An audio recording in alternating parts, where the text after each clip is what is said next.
don't really think like, where do these guns come from? You don't think that. It is a harsh reality where Chandra Burnett has lived for 20 years. But then being in my position and being in that position is kind of like, oh, they come from me. Federal court records tell the story.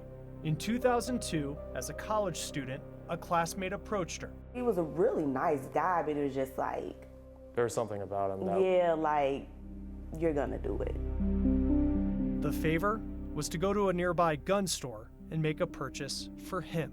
My regular questions were, why do you need to? And, you know, his response was more like, because he already had one, he couldn't, you know, necessarily get it. What her classmate didn't tell her, and she later learned from federal ATF agents, was that he and a gun store owner were part of a gun trafficking ring, sending weapons to a street gang in New Jersey, and he needed her to be a straw buyer. A straw buyer is a person who buys guns on behalf of someone who can't, for reasons like having a felony on their record.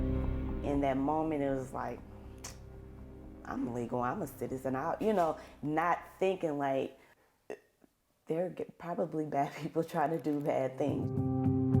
Court records show in 2 trips to the gun store, Rashandra signed paperwork for a total of 40 firearms that her classmate paid cash for on the spot.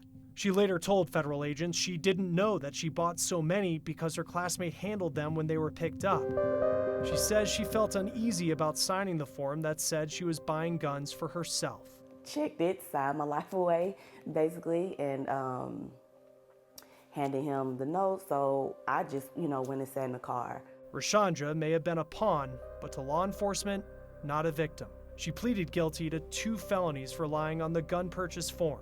It's frequent that the person doesn't think they're doing anything wrong and they're actually committing a felony. ATF Special Agent David Booth said his agency had more than 1,000 straw purchasing cases nationwide last year. He showed us these 2 weapons that were seized in an investigation as examples of the kind of illegal firepower straw purchasing can put on the streets. Federally, buying a gun for someone who can't carries a maximum 10-year sentence. The impact is that this is just one way that someone who's prohibited can get a firearm. ATF says they don't keep official stats on the gender of straw purchasers, but says in many cases women are recruited. And these women, in exchange for love or just a little bit of money, will go ahead and do this favor, not knowing what the repercussions are to themselves and to the community. Chet Y is with Operation Lipstick. The group teaches women to not be pressured into buying guns for others. They can be empowered to be disruptors. And that's what we should focus on. Empowering women to disrupt this thing. Rashandra received probation. Today she's working toward her master's, but must live with a felony on her record.